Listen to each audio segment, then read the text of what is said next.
કે ભાઈ હનુમાન દાદા મારા ડુંડા નથી બેઠા? અને આજરોજ આપણને બધાને ખબર છે કે ઘણા સમયથી આમ તો ગઈ 14 તારીખથી જે વસંતભાઈ ચાવડાએ પોતાની યુટ્યુબ ચેનલની અંદર હિન્દુ સંગઠનો દ્વારા આરાધ્યદેવ બજરંગબલીની વિરુદ્ધમાં જે ટિપ્પણી સોશિયલ મીડિયા ઉપર માય ડિઝાયર ચેનલ ઉપર કરવામાં આવી છે એના વિરુદ્ધમાં કલેક્ટર સાહેબને અને એસપી સાહેબને આવેદનપત્ર આપી અને સરકારશ્રીનું ધ્યાન દોર્યું છે. ત્યાં જે કલેક્ટર કચેરીની બહાર ઊભો મોટી મોટી ફેંકસ ને નાલાયક, તો તું મારી ભેગો કામ કરતો મારી અને બધાને પોતપોતાનો ધર્મ પાળવાની છૂટી આપવામાં આવી છે. આવા સંજોગોમાં હું ગમે તે ધર્મ પાળું પણ મારે કોઈ બીજા ધર્મ વિશે ટીકા ટિપ્પણી કરવાની મને કોઈ મંજૂરી આપવામાં આવતી નથી. એ કાયદેસરનો ગુનો છે. ધાર્મિક લાગણી દુભાવી એ ગુનો છે. ભારતીય બધા દેવી દેવતાઓના ફોટા લઈને પાણી નાખવા ગયો તો ત્યારે તારી લાગણી નથી દુભાતી? એટલે આવા બધા લુખેશો જે ખાસ કરીને યુટ્યુબરો છે, જે લુખેશ યુટ્યુબરો છે, એના માટે વાત કરું છું કે જે ધાર્મિક લાગણી દુભાવવાનો પ્રયત્ન કરી રહ્યા છે. અને પોતે ત્યાં જે હનુમાનજીનું મંદિર આવેલું છે, જેમની જે સમાજવાડી છે એમના ખાતે જે હનુમાનજીનું મંદિર ચિત્તલ રોડ ઉપર આવેલું છે, કે એમણે ટિપ્પણી કરી કે આ એક નંગ નડે છે, જો આને સમાજ ભેગો થઈ અને કાઢી નાખે તો માથાકૂટ મટે.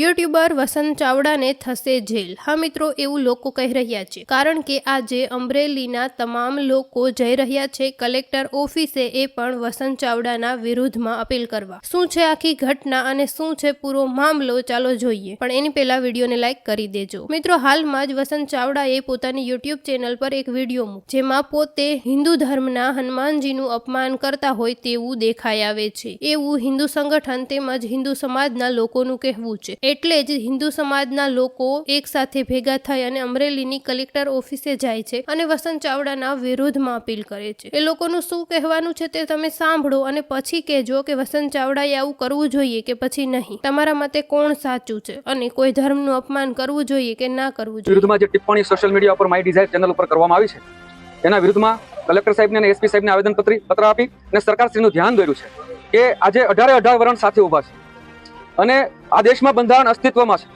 અને બધાને પોતપોતાનો ધર્મ પાળવાની છૂટી આપવામાં આવી છે. આવા સંજોગોમાં હું ગમે તે ધર્મ પાળું પણ મારે કોઈ બીજા ધર્મ વિશે ટીકા ટિપ્પણી કરવાની મને કોઈ મંજૂરી આપવામાં આવતી નથી.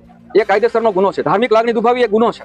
ભારતીય ફોજદારી ધારા કરવાનો ગુનો છે. એટલે આ લોકો જે સોશિયલ મીડિયાનો જે દુરુપયોગ થઈ રહ્યો છે એ ખાસ કરીને સોશિયલ મીડિયાની અંદર સામાજિક લાગણીઓ દુભાય, ધાર્મિક લાગણીઓ દુભાય, એ માત્ર પૈસા કમાવા માટે કરવામાં આવે છે. એને વ્યક્તિગત કોઈ સાથે વાંધો નથી, એને ધર્મ સાથે પણ વાંધો નથી, પણ એને પૈસા મળે એટલે આવા બધા લુખેશો જે ખાસ કરીને યુટ્યુબરો છે, જે લુખેશ યુટ્યુબરો છે, એના માટે વાત કરું છું કે જે ધાર્મિક લાગણી દુભાવવાનો પ્રયત્ન કરી રહ્યા છે.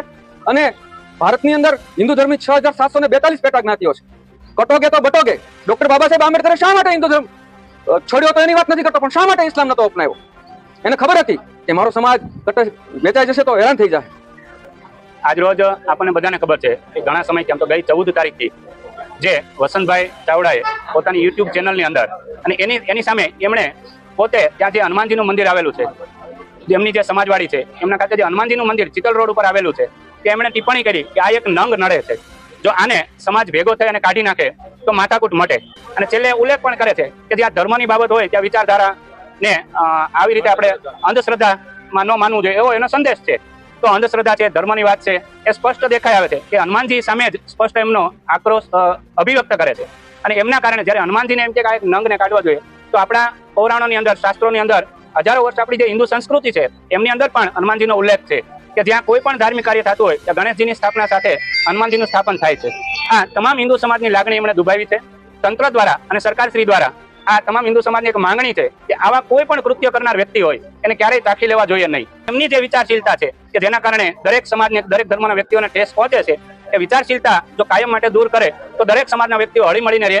આવી અશાંતિ ઊભી કરવાના જે પ્રયત્નો કરનાર કોઈ પણ તત્વો હોય એમની ઉપર સરકાર દ્વારા જો કડકમાં કડક કાર્યવાહી કરવામાં આવે તો ભવિષ્યમાં પણ આવી કોઈ ભૂલ ન થાય એવી તમામ હિન્દુ સંગઠનોની આજે માંગણી છે.